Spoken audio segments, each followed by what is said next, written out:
Let's be honest, there aren't many jobs for poli-sci majors. I don't think there should be either. I'm a liberal arts major. I give nothing to society except for political thought, and we've got a lot of that online already. Welcome to UnityNow, the podcast where we discuss unity in the face of division.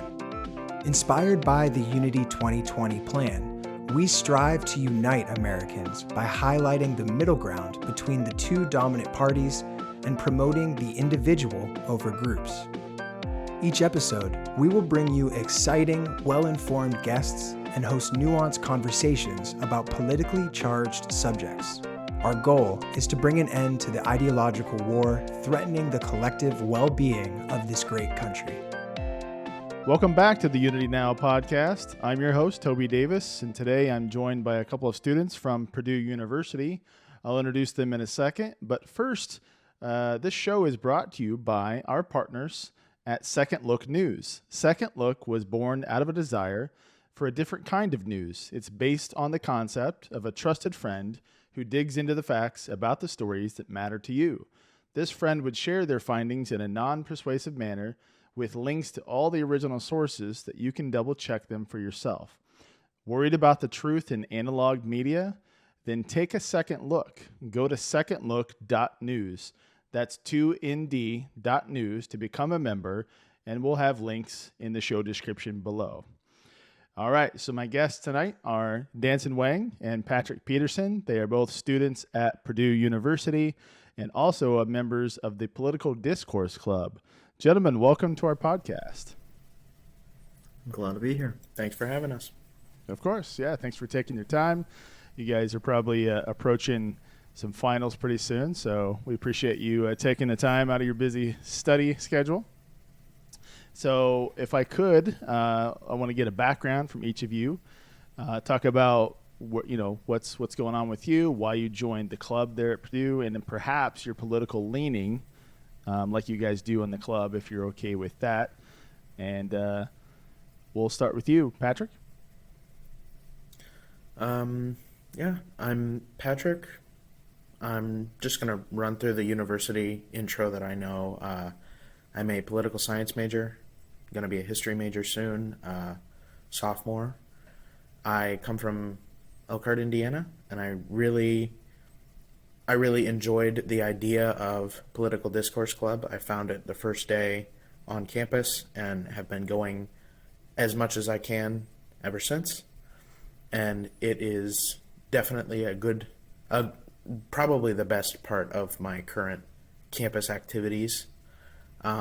Politically, I lean center or center-right.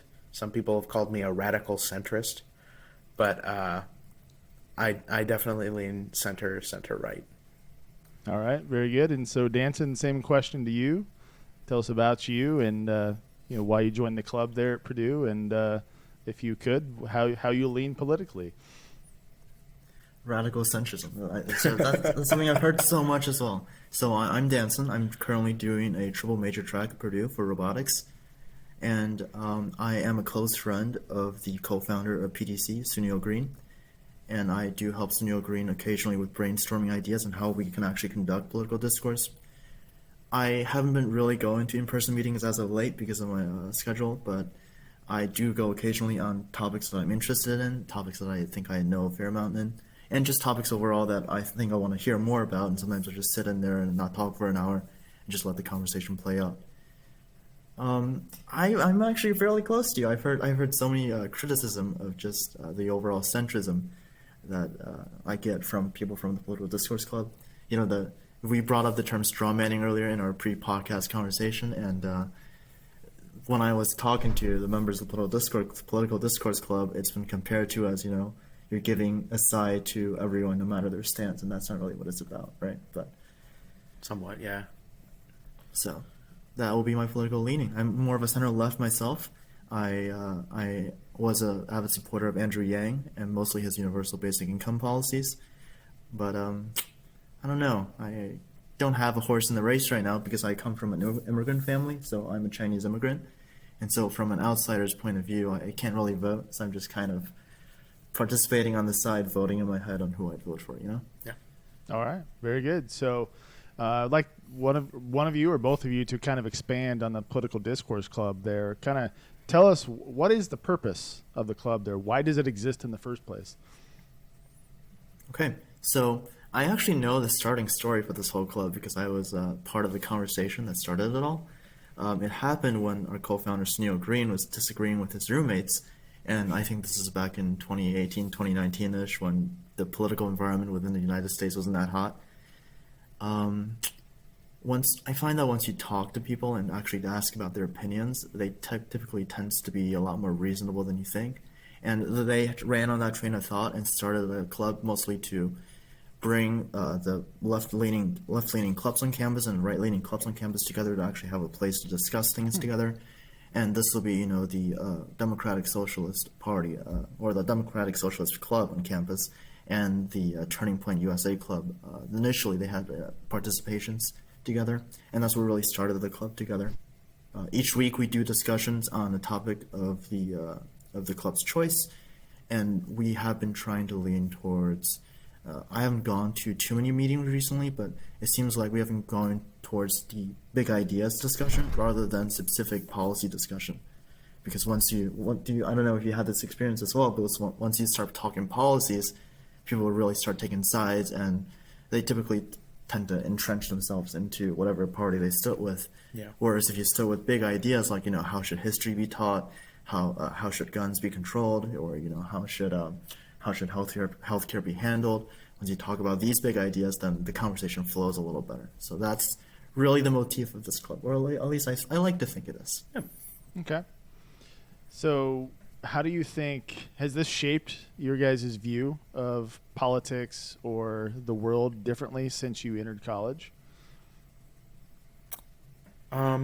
Since I entered college, probably not. Mostly because this was what I was looking for in college. I had heard a lot of college campuses are so divided and there's so much, vitriol on campus. So I was looking to be a part of a political club. Originally, my plan was to be a part of both the college Democrats and the college Republicans, to be, connected to both sides. But when I found Political Discourse Club, I decided that was going to be my home base. I'm still a member of the College Republicans in name. I show up to their group chat, but I really engage with PDC simply because I was looking for unity when I came in, and they've done nothing but prove to me that the unity that we look for can be found at some point. That's sure. That's fascinating. Sure. And you said you've heard, all you hear about colleges is the wokeness getting down to them, and how everybody's very angry and those sort of things. Did that shape either of your decision? Those sort of things shape your decision to go to Purdue in the first place, or did you stumble upon this and it was based on just a major track and decision on what you wanted to study? What about you? So you picked poli-sci, right? So what was the motivation behind poli-sci? The motivation behind that was, I'm going to be honest, 2016 election. My high school, I was a freshman in high school, and my high school was just so divided, so angry after Trump won. I didn't understand it because I had no horse in the race at the time. And I was concerned that my friends stopped talking to each other or screamed at each other simply because of political election. So that's what set me on the path toward politics. And so I'd say that's what set me on the path toward wanting to be a poli-sci major. It's the want to become an elected official on a national level and fix unity where I think it needs to be. And that's why I'm here in a political science major. Thank you for tuning into the UnityNow podcast. We are a 100% volunteer organization dedicated to highlighting the sane middle ground between the two dominant parties and focusing on the individual over groups. If you've enjoyed this program, please consider supporting us through our Patreon. Links to our support page, as well as merchandise and full episodes, can be found at our website at UnityNowPodcast.com. Now, back to our show. Cool. Well, I don't really have like a specific motivation behind my major. I kind of picked it for the fact that it has a good job future, and then I kind of knew that down the road things are going to get automated, so I got to hop on that train first. But like you, this is probably I think in terms of the American political landscape, I'd say it really changed once Trump got elected, right? Because never have we ever had someone who's so outspoken, who had no filters on, who for better or for worse did speak for a majority of, I'd say, the Rust Belt region. And so there was a big battle between people who focused on what he said was right and people focusing on what he said was wrong. Yeah. And they tend to just cherry pick on what he says. And this is not just him, right? When you go online and you read about Democrats or Republicans, they tend to cherry pick. So it depends on which news sites you visit. You might think, oh, Democrats are saving America or Republicans are saving America. So I think that's more of I think everyone is trying to adapt to that, wouldn't you say? So they're reading different pieces of news to begin with. Yeah. Right. Yeah. So maybe that's something that we really ought to tackle, is just making sure when we have a political discussion that everyone has the same set of facts to begin with. Like you've been to a couple meetings. We have these fact sheets that we hand out each meeting right before our discussion. We hope that we go for the most moderate and nonpartisan organizations we can find, and then we say, here are the facts. Read up on them and know about the issues just a little bit before you show up. Because if you want to participate but you don't know the facts, then that conversation is just not going to go well to begin with. Yeah. Right. So who chooses the facts, and how do they decide what source to get it from? So I'd say PBS is a good start. Right? Yeah. NPR, mostly government funded news organizations by this point. So I still get my news regularly from PBS, and I watch PBS Frontlines occasionally. Most of the news you find online, Fox News, CNN, and MSNBC, I say nowadays are more sensationalist more than anything else. So I was learning this. I was talking to my grandpa the other day, and apparently he was talking about this too, is that back when he read newspapers, on the newspaper he would state, this is an opinion piece. Right. And they kind of still do that on online videos, but when it comes to news reportings, he watched news reporting now, and some of these really are opinion pieces, but they're being displayed as facts.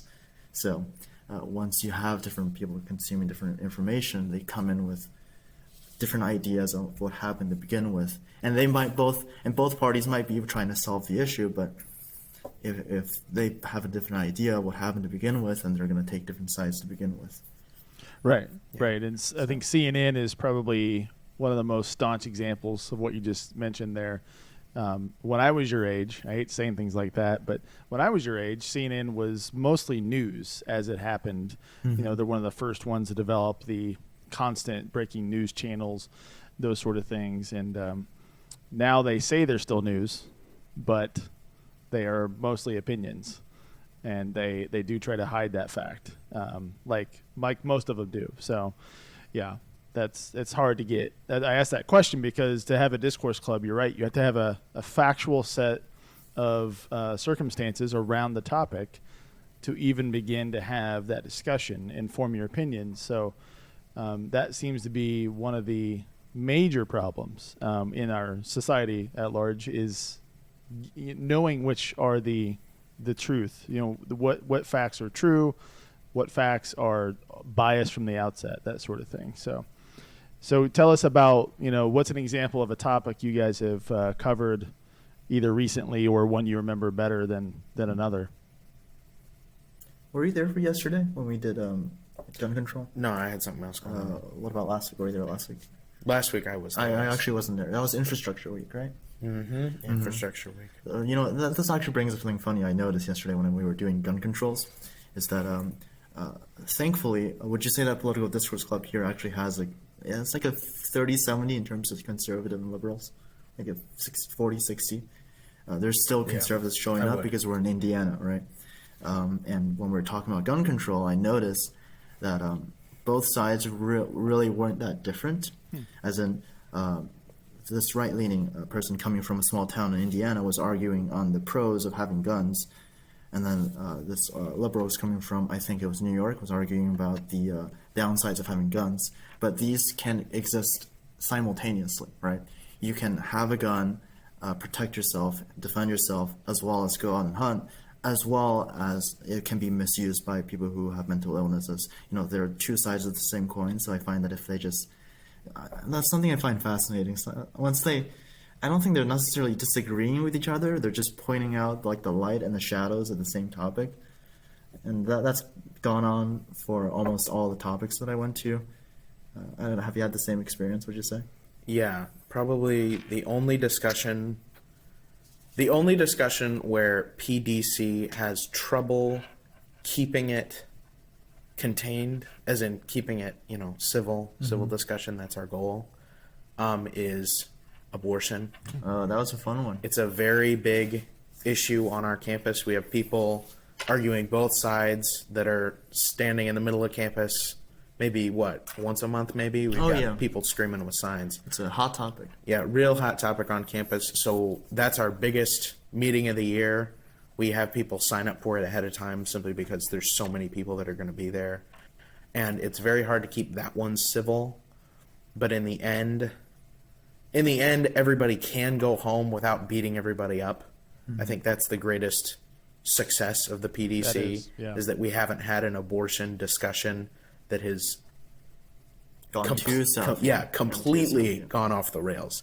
And considering that that's the worst discussion, the closest we get to going off the rails, I'd say that PDC in that respect is very it's done okay for itself, I'd say. Yeah, that's interesting. That I was going to say off of what you said, Dansen, about you're talking in the shadows and almost talking about the same facts. I was going to bring up, we hosted two people that are with the organization Braver Angels. I don't know if you've ever heard of them.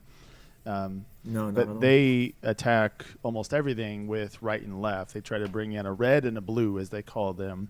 So we invited two folks from Virginia, the Braver Angels organization out there, to debate on abortion. And, they started to say how they disagreed, and they kept it civil, but they almost were talking about some of the same things, to the point where somebody commented on one of the clips we released that said, hey, next time try to find people that actually disagree a little more. Right. So, but you're right, it is probably one of the most controversial topics because of how deep it gets into biology and any woman's choice for what they do or do not want to do with their body. How did it? I'm sure you guys didn't come to a conclusion. There wasn't. You guys didn't create a policy, I'm sure, of going forward. No, we try not to come to conclusions on all the meetings. Just ends on open-ended questions. Just makes everyone think about it a little more. And especially with abortion, it's a very interesting concept because to get to that stage to begin with, you're already so low in life. So no matter what you do, it's a loss either way. And I don't think I try to bring this up with everyone I talk. Whenever abortion even comes up to begin with, is that I think I was listening to something. I think it was Jordan Peterson or someone like that who said, in a massacre, there's no good place to stand. So once you get to that point where you are willing to get an abortion, that's not a good place to be to begin with. So it's probably a symptom rather than a cause. And people are arguing like it's a cause. That's a big issue with a lot of policy talks that do happen. That's a good point. Yeah. So, and Patrick, you mentioned gun control, which kind of segues into the first topic we wanted to bring up and potentially model one of your discussions, if you guys are willing, which was, this is, blowing up right now. We're on day 3 of the jury watch in the Kyle Rittenhouse trial, but we're recording this on November 18th. By the time we release this, I imagine the trial will be resolved, but not necessarily public opinion. So I'm just curious, you don't have to know anything about this. I think that's what's important about this topic. What are each of your opinions, or what do you think you know about the Kyle Rittenhouse situation in Sheboygan? Patrick, we can start with you. Okay. I've been in the story from the beginning. I watched the news the moment he got arrested.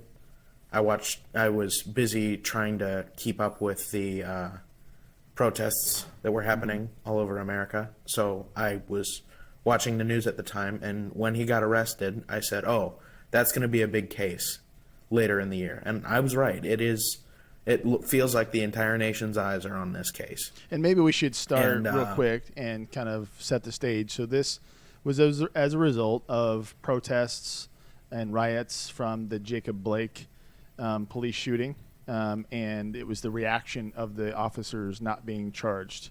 I believe I framed that correctly. Megyn Kelly does a great synopsis of the whole backstory there. So then he ends up going to one of the riots. He has an AR-15 with him, and he shoots 3 people. 2 of them died, and one of them was wounded. Right? So there you go. So continue. Yep. And so, yeah, I went through what you went through, learning all of that information. I made sure to learn it from multiple sources, because no one source is free of bias, so you need the whole story. And in the end, I got, I'd call it the fullest look that I could get without a verdict. And personally, I think, one, he broke a law, because nowhere in America is it okay to open carry an AR-15. Open carry is for handguns, if anything. But I do think that if he does get indicted, it would be for, not indicted, that's political speak. If he does end up getting sentenced, it would be manslaughter or murder, just based on the videos and the evidence that they've presented so far. Okay. And so, Dansen, what is your knowledge of the scenario, if anything? Okay. Seems like you're the expert here, so correct me if I'm wrong. I kind of get my most of my information from the Rittenhouse trial is more of the just bits and pieces, clips of the trial, and then just conversations between friends. Okay, correct me if I'm wrong. It is my understanding that his mother drove him to a protest where he open carried an AR-15. And because it's a protest late at night, things got a little rowdy, and people charged him not with a gun, but first with a board or something. And he shot the person who charged him. And then he started running when people chased after him. That's when he got... I just want to get the facts straight. So when he started running, people chased after him. And there was someone who pulled out a pistol, supposedly, pointed it at him, in which he opened fire on the guy with the pistol. And then he stayed with the guy with the pistol that he shot until he got arrested. Did I get this right? Right, except for the fact there were no pistols found on the scene. Mm-hmm. None of them were armed. It was they think it was just a grocery garbage bag that was thrown. And I have the one blank spot that I haven't even looked into is how he got there. I know he did not live near there. Yeah, I know he did not. He wasn't from just out of state. Yeah, he wasn't just standing outside his porch. Mm-hmm. But I know that he was not from there. He was not local. And I don't know. Did they admit, Toby, to did the guy who supposedly had the pistol admit to shooting at Kyle Rittenhouse? That was a clip I saw, but I'm not sure how accurate that was. He actually did. He admitted to having the gun and pointing it at him. It's been one of the viral videos, at least if you lean right and watch right-leaning news sources, especially like Steven Crowder. He's covered it a lot. That's the type of clips they've released. Yeah. So I don't know. I don't think he's going to get charged because I think the trials are on the wrong topic to begin with. It seems to me that they're focusing on the fact that why did he open fire, not on why did he carry a gun to the middle of a protest in another state. It feels like he's provocating, a kind of response where he's provocating people to charge him so that he may. I think if they ran on the idea of self-defense, he will be acquitted. Yeah, I understand very little the thoughts in his head that had to go through his head to think he should go to a riotous area with a semi-automatic rifle and brandish it like he was in the military. I understand and It's respect. probably in over his head, right? Right. I understand and respect the right to protect one's house with a handgun or a gun. I just don't. I think that the jury should be focused more on why did he come. Why did he come in the first Right. place? Why did he come here with? Wasn't there a curfew in place that night as well? There was, but that sentence just got thrown out today. That charge just got thrown out. So you see, today. Here's what I think. I think once you start charging him on why he was there, they're gonna have to be impartial and charge everyone who's there, and that's just too big of a trial for the city to handle. And then I'm a little conspiratorial on this, in which I think the NRA is probably to some extent behind this, in which they're focusing the trial on the idea of self-defense.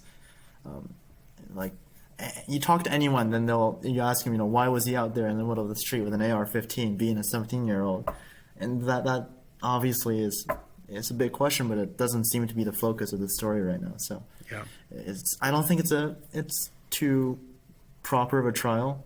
It's probably really politically charged by this point. Yeah.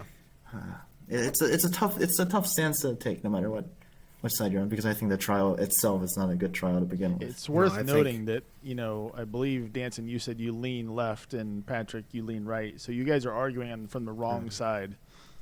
Right. I was going to say, I was expecting you to argue. You're not following your team's playbook. You need to go look at your playbook.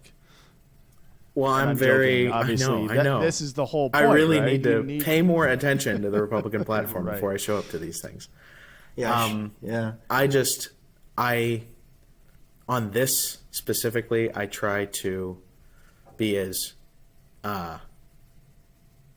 based in fact or based in doubt as possible, simply because I'm from a town that has a lot of crimes like that, and you have to pay attention to. You're from the region. Yeah, I'm from Elkhart, Indiana. We were ranked one of the worst cities in America for crime, and it was sad, but it makes you a lot more understanding of the justice system. You understand all of its possible faults. You understand where things can go wrong. You understand, because there's a lot of people in America right now that are looking at this trial and they're like, oh, well, he's being charged with gun. This is a gun rights case, but it's not a gun rights case because there can't be it's not a gun rights kind of argument. Mm-hmm. It's just, did he or did he not shoot a man? Well, it's why did he or not shoot a man? The facts say he shot a man, and now the jury is just deciding whether or not to charge him with murder or manslaughter based upon intent. And that's the part of the justice system that a large amount of America just sort of overlooks. They're like, oh, you either did the crime or you didn't, and if you did it, you're guilty. But there's also intent, and there's also multiple charges that can be filed for each crime. Like, say, if someone runs someone over with a car, if they meant to do it, it's murder. If they didn't mean to do it, if they accidentally backed them over or something, it's manslaughter. And I think that intent is why this case has turned so politically, like, we've got to focus on this. We got to look at this from every side. And that's why it's such a big divisive issue. Well, I can add another layer of divisiveness, and I'm glad neither of you brought this up, so it tells me maybe you don't think this way, but one of the reasons I asked the question in the first place is because you have a lot of people in the early days of the incident that had instantly labeled him, for whatever reason, he's racist and he's a white supremacist.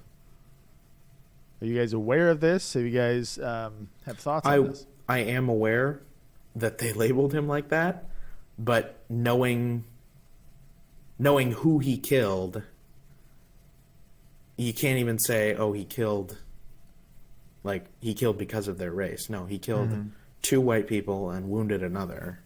You shouldn't be attributing malice to someone that you don't know, right? Right. You can't just say that guy thought of that when he did that. You don't know. It blows things way out of proportion. Once you start throwing words like racist or xenophobic or sexist around in a crime, it automatically becomes, oh, well, that was his intent, or, oh, well, that wasn't his intent. And then you argue about the mind state of the person when really you should just be arguing about that one small point in their life. You shouldn't be arguing about, oh, well, he did this when he was in the 5th grade. Who he was versus who he is. Right. The crime happened when he was 17 on one night. You should be focused on that night or preceding events that directly led up to this. That's what the criminal justice system is all about. You don't focus on, unless it's been a prior charge, you don't focus on the past of the defendant. You focus on the actual crime itself. You can't indict someone just because they used to do something wrong, if that's not what's actually on the table. Mm-hmm. Funny enough, that's actually like a different take than your intent thing earlier, where that kind of is an argument against charging against intent, because until they act on their intent, you can't really charge them on their thinking, and that arguably is like a slippery slope, because I've had families. Well, I can't speak too much on this, but I've had families who got in a lot of trouble for just being on what they thought rather than what they acted. So yeah. It's a, what is it? What's that movie? Minority Report? Yeah, something like that, where they try to charge the criminal before they became a criminal. Precognition of a future crime. Yeah. Yeah. It's because until we reach a point where we can do that, where we can read a convict's mind, it's essentially impossible for any trial. It's inhumane. That's what it is. They deserve due process no matter what the case is, right? Right. And the court of public opinion will always be far more harsh than the court of criminal law. Yeah, and that's one of the... Harsh one way or harsh another way. Yeah, and that's certainly one of the issues in this trial, and any trials that are so public right now, is the jury pool being tainted before they're brought in. And then you...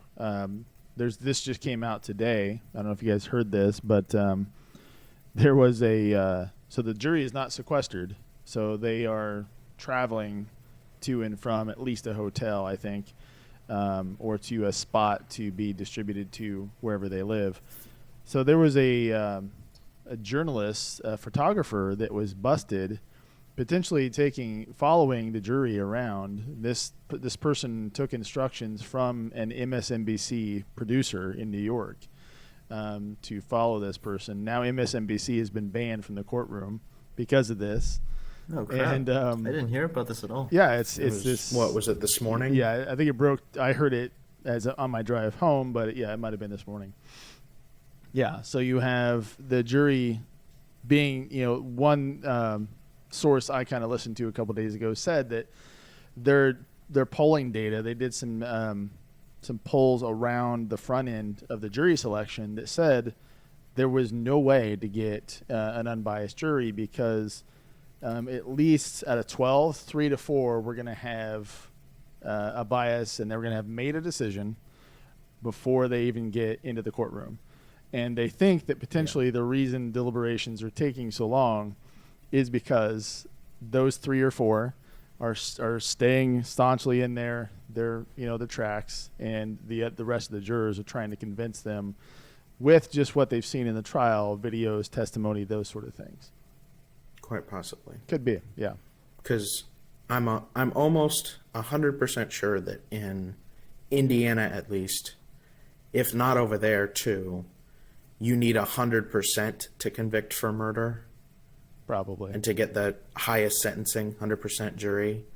So that I do worry that any human juror is already biased, because it's inherent bias. That's why the jury selection process exists.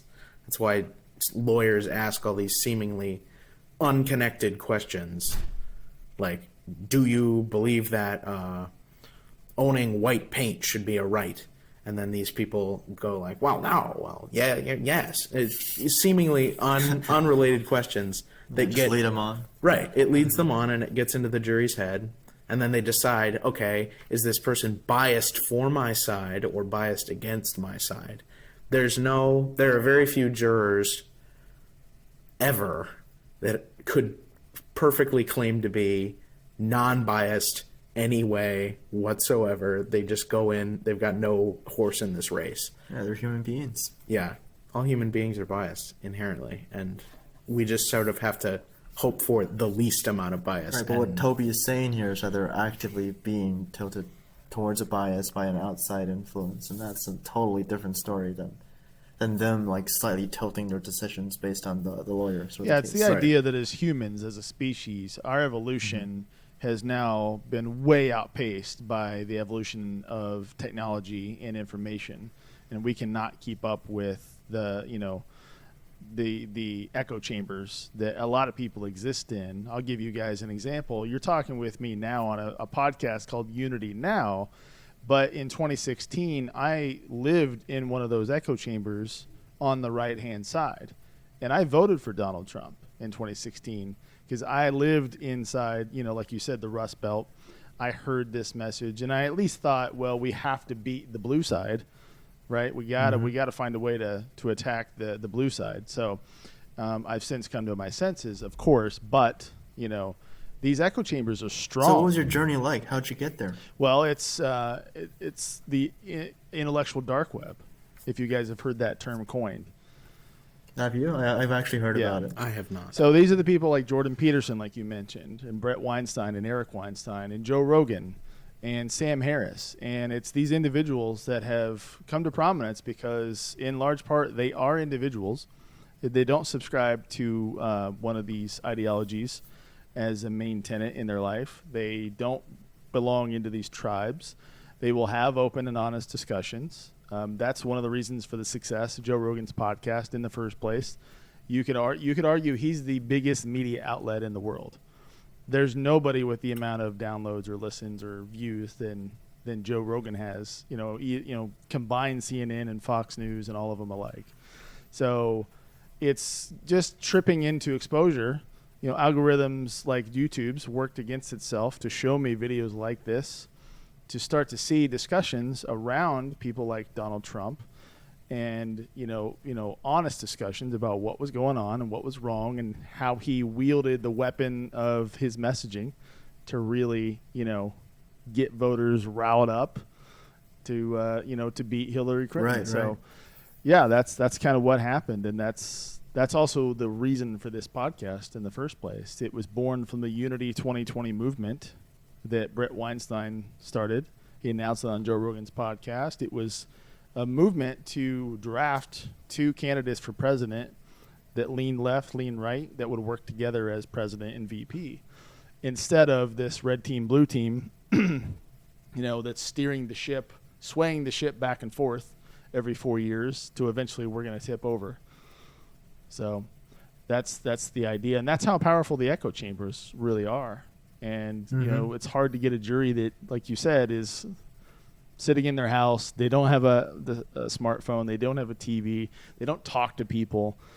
Find that person, and that might be, your most unbiased juror. But where are you going to find somebody like that nowadays, especially 12 of them? Yeah. Well, for sure. I'm actually doing research on algorithms online for YouTube and Facebook right now. I can talk for hours just on how that is. I'm not sure if I can swear just how messed up that is, Feel free. I'm a poli-sci major. I don't know anything. Well, let's shift man. gears. Well, maybe that's a second podcast with you guys. We'll do a 3-hour one. We'll shoot for a Joe Rogan-esque style. So tell me about your thoughts on President Biden and VP Kamala Harris right now. Very low approval numbers for both of them, and there seems to be infighting between their staffs even, to where Biden's camp is saying they're giving Kamala Harris just kind of things to do so that she stays out of the way because she doesn't provide much value. And there's things like that going on. And it, of course, has to do a lot with inflation and with what's going on in the economy, those sort of things. But there's a lot more to it, I'm sure. We'll go to you, Dansen. First, your thoughts at all?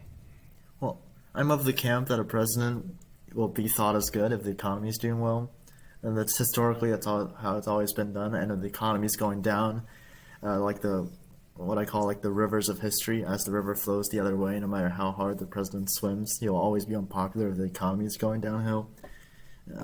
I think Biden got handed a shit deal, but I also think his messaging was like, I think so every 4 years the president gets voted in, basically like a mandate. So Trump was like the unheard voices of the Rust Belt, right? So those are the people who got left behind by both technology and communication in terms of how their ideology is portrayed. I think Biden was like the let's not be Trump guy, you know? Essentially, yes. Yeah, and then he got handed the job of how are you going to recover us from COVID. Mm-hmm. I don't think that was what he got voted in for, so no matter what he did, I think his support number was going to be bad regardless. Because I don't think anyone in that situation could have a good approval rating, partially due to how big the ship actually is in terms of the U.S. economy and how much it takes to steer it. Yeah, it's just he's too moderate for the radicals. He's too radical for the moderates. That's what I think he is, and he's just not a very charismatic dude. Like, have you seen there's clips of both Obama and Trump being super charismatic, and then you just don't see anything out of Biden. And part of public opinions and public perception is that charisma, like leadership material, and I think he's a little too old for that. I would argue, I wouldn't exactly call it lack of charisma. I'd call it lack of social media, social media presence. Yeah. Like, you look at Obama, you look at Donald Trump, and they were, Donald Trump, master of Twitter, Obama, master of, change memes. Essentially, they rode the wave. Obama's a great speaker. Like, you hate him or love him, he is a great speaker. They rode the wave of social media culture. And Joe Biden is, honestly, he's still the same politician that he was back in the 70s. He's still running on it's not a bad political place to be, but we're moving so quickly toward populist, look at me all the time, social media, always on politicians, that it's very hard to be a early years Bill Clinton or a George H.W. Bush, where they're just a president in the background. And I think that that's just something America has to get used to again, I guess, with Biden, because we're so used to always being on with Trump. Well, then he's in for the wrong time, because now is the time for actually making big changes. So, right, but it's not about that he's not making changes. It's just that he's not saying things about those changes in a way that people want to hear. Well, even then, so if you read back in history, when you look at Roosevelt, Franklin Roosevelt, yeah. And then you look at Kennedy, these eras of big changes happening. The Congress has always been divided. So even now, with so many trillions of dollars going into the economy, there's bound to be infighting because of the fact that it is the democracy. An unfortunate aspect of democracy is that people have voices, and not all those voices do agree with you. Yeah. Right. So it's history replaying itself. Just public discourse at an all-time high, and public disagreement at an all-time high, because everyone knows in the back of their head this country's got to change in some direction. Everyone's just got different ideas of where it should change to, right? It's got to change, but it's got to go my way. Yeah, exactly. No. Well, have you guys ever watched a documentary called The Swamp? No. I haven't gotten around to it yet. It's in my watch list. Check that out. The thing to key on is Lawrence Lessig, who is, I believe he's a lawyer, but he's a constitutional type lawyer. And he gives these facts around when the U.S. Congress shifted to really basing their decisions on lobbyist money, and how Newt Gingrich is the one that transformed Congress in this way. And it follows this thread. I'll give you another piece of homework. You guys love homework, I'm sure. Another piece of homework is look up Eric Weinstein's embedded growth obligation theory. Okay, and then you can see how those two might pair together, and then you might start to see where the political climate we're in now is not quite where we've been in history. It's not quite just the normal division. It's not quite just the same presidential election cycle. But take a look, and maybe you guys can discuss those even in your club. Yeah, of course. One of my staunchest beliefs is I think Citizen United should be repealed. So I think there should definitely be a lot less corporate money in politics. I agree with you on that. We probably don't agree on how it should be done, but I do agree that Citizens United needs to go. Right? There's just too much money in there, and I was talking to my mother about this, about just how much, and she brought up just how much phone has changed her lives. And I think everyone is dealing with a new wave of technology and communication at the moment, and no countries in the world has adapted to it. And so you have the China model, in which you ban everything, the Russia model, where you start sowing dissent and trying to make yourself look better.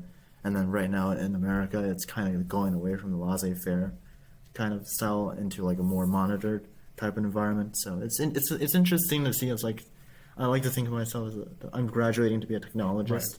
So it's interesting to see how the world's dealing with that technology as it progresses. Well, tell us about where you guys want to be. So tell us about that, Dansen.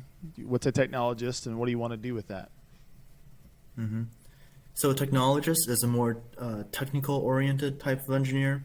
So within the engineering world, there's not too much classification yet, but there's the person who stays in the cubicles and work out the mathematics behind your design. There's the person who takes that mathematics and suggests different components they could put together. And then there's the fabrication on site of the actual workers who put it together. And all of them are vitals. All of them are vital to the economy of innovation, right? So I'm more of the middleman myself. So I know the math, but I don't know it as well as some of the math majors and the engineers. And then I know how to put things together, but not nearly as well. But I'm sort of the middleman who sees the connections and kind of bring everyone together in like a managerial way. Like a good speaker that I kind of take after was kind of my father figure during high school. It was an author called Max Brooks. So he wrote the books called World War Z, which focused on how the world dealt with a zombie pandemic. But him being so well researched, modeled the entire book in almost a creepy way of how accurate it was and how the world responded to 2020. I don't know. Have you read the book? I've read the book and I've watched the bad movie. So Oh, yeah. I've done both.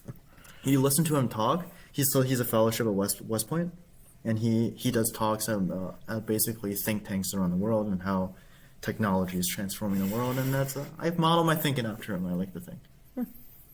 Okay.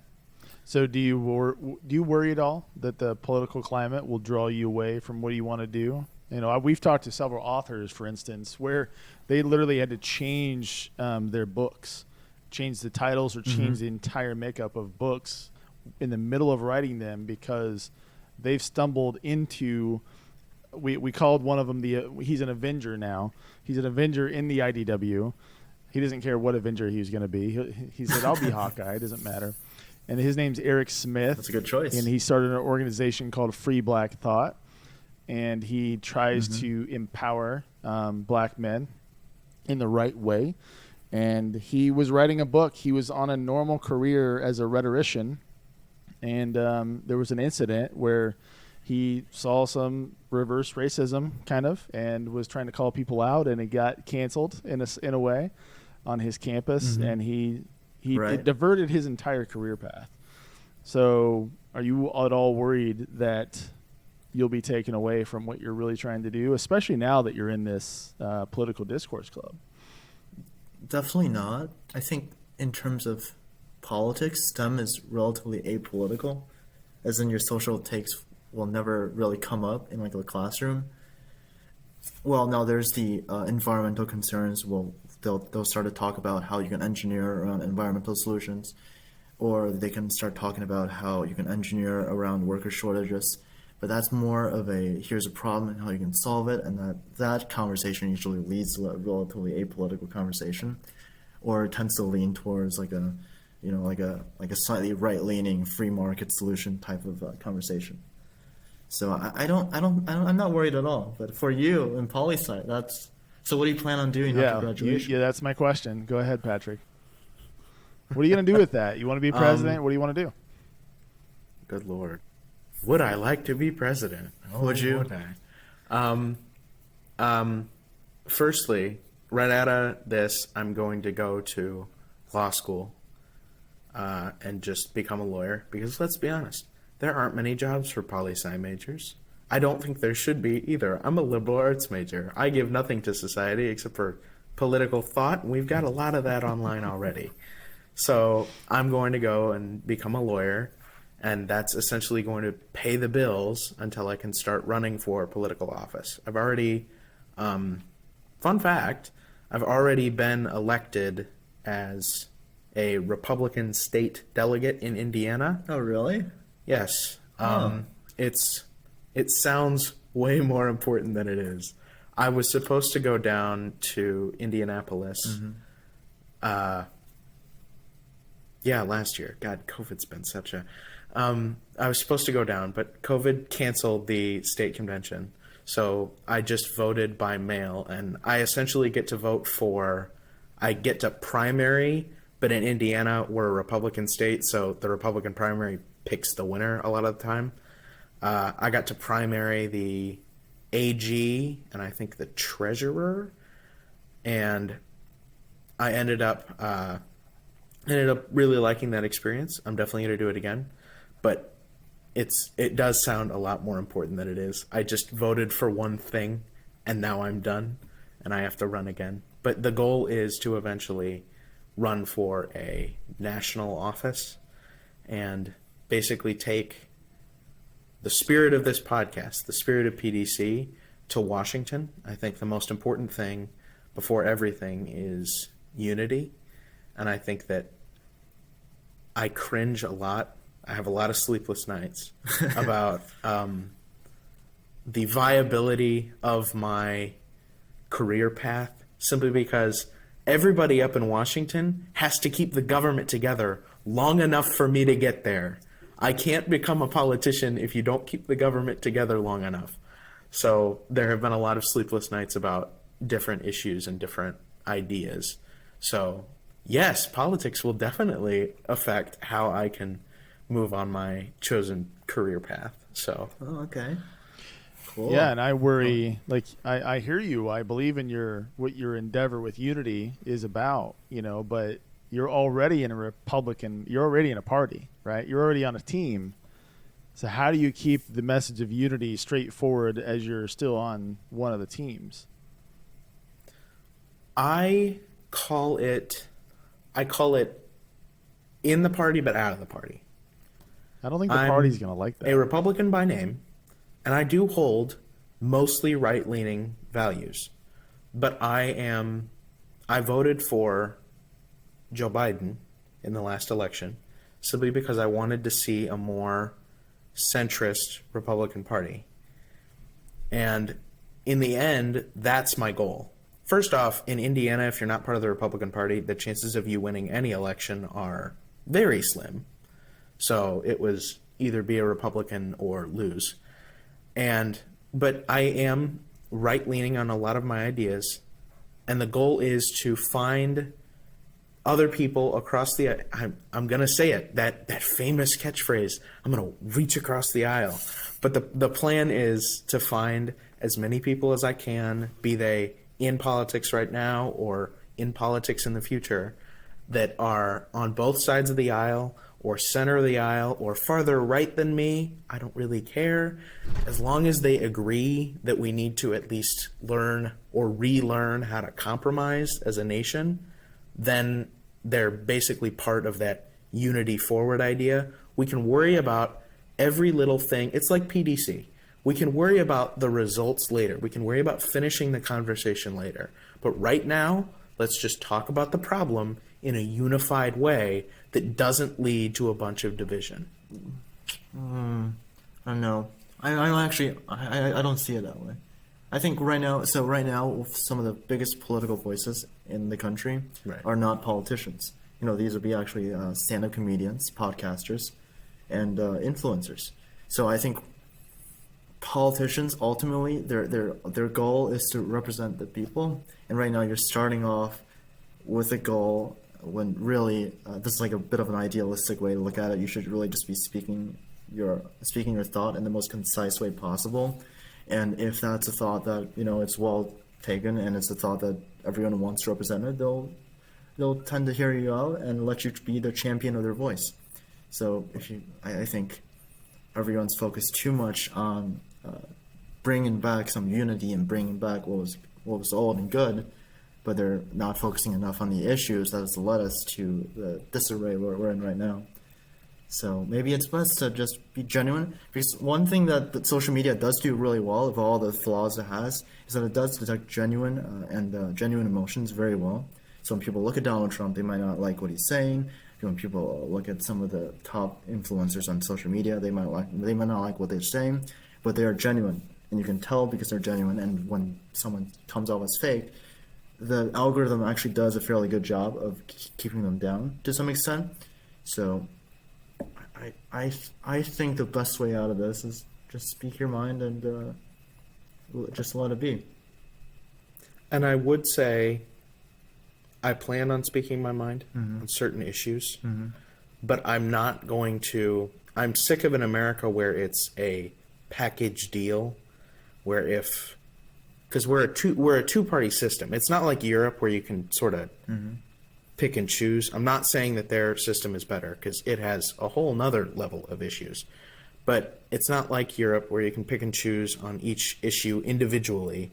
You sort of have to go with one or the other. If you want any chance at change, you sort of have to go full bucket. Like, I lean right in economic theory, but I might lean left in something like gun control. So you need a big coalition to get anything done. Exactly. And it's really hard to get that coalition when a lot of America is like, oh, well, he believes this one single idea that the other camp also believes, so he won't represent me at all, even though I do represent the majority of their opinions. I just differ with the party line on one issue. I think that is what is stopping people from actually being unified. People do speak their minds, but if you speak your mind too much, right, then you can't win. You have to go as close to that party line as possible. Otherwise, you don't win. Well, the goal is not to win. It's to just make social changes, right? You don't have to be the leading horse of the race. Like, you don't have to be the leading candidate that's leading the charge. Right. So right now, you could say that, like, Joe Rogan, Dave Chappelle, Jon Stewart, they're making way more social changes than any politician has done over the last 2 years.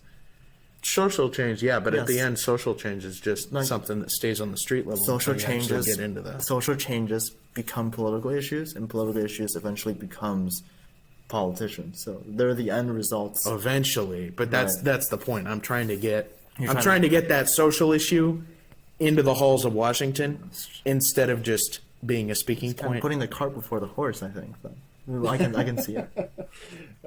So, guys, I appreciate your time. I know you're busy with classes. Is there a way for anyone to publicly support the Discourse Club at Purdue?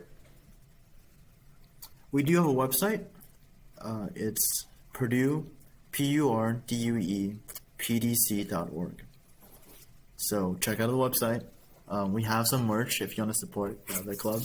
Do you have merch? We do have merch. We have Like T-shirts. what? Really? We have T-shirts and mugs, I think. We got a hat too. We got a hat too. Let's see what we're like improving You already. guys didn't sport the merch. What's going on? It's not in yet. Yeah, it's not in there. That's the issue. We're still trying to get our footings together. I think the club's going in the good direction. When you say, I think it is. Yeah, it sounds like you guys. It's a great endeavor, and you probably won't know how great it is until maybe later in your life. So it's good to see people as young as you trying to support a true political discourse and honest discourse and discussions. So keep it up. Try to get as many people enlightened by what you're doing as possible, and we'll keep checking in on you guys going forward. okay, thank you. All right, Thanks, Toby. that's the Political Discourse Club at Purdue, and Patrick and Dansen, we thank you guys for joining us, and that's it. We'll see you later. Thanks for having us. So this has been the UnityNow podcast. Again, hit that like and subscribe button if you want to see more of this content, because this isn't cheap, and as right now it's free to you, unless you want to become a Patreon subscriber, and all the links are below. Take care, and we'll see you next time. Thank you for watching the UnityNow podcast. We'll be back with another conversation that highlights the political middle ground to unite Americans and end the ideological war. In the meantime, we'd love to hear from you. Please comment below and hit that subscribe button.